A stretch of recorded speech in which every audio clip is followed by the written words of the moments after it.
very original ones that pioneered the modern day style of ghost hunting, with with cameras, with equipment.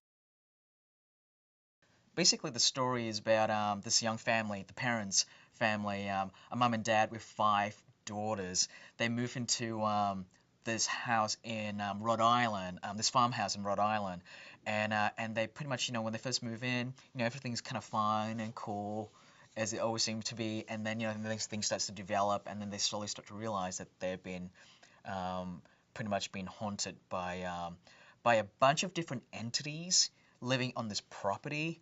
But there's one particular one that was really malevolent, and that was the one that they had the hardest time dealing with, and that's why they ended up no choice but calling in the Warrens to help them with their situation.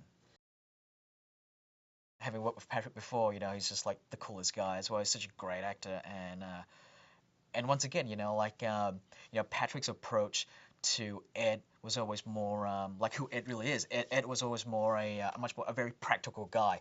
So for him, being a demonologist is just like being a carpenter, a mechanic. Like exorcising a demon or a ghost out of a house is no different to fixing a car or a TV set.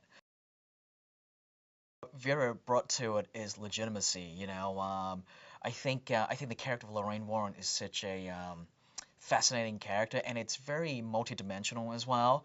Um, really needed, and it was it was one of those things that I really wanted someone that can really do justice to Lorraine Warren, and so that person is Vera. I mean, Vera Farmiga is one of my favorite actors out there. I just love her, and having worked with her now, I love her even more. My approach for the scares and the suspense sequences in this film are definitely much more grounded.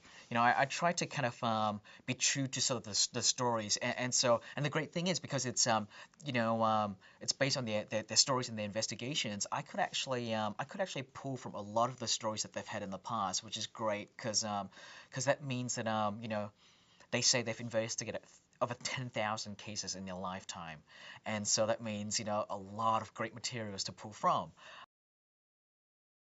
As humans, we love to be scared, from the dawn of time, we love telling stories and we love the thrill of being scared. And that's why I think scary movies always work so well.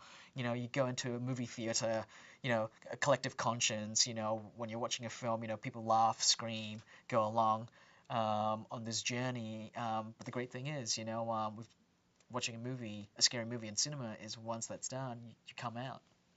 Though the key is to make a scary film that has a lasting impact and that affects people way after the film is over.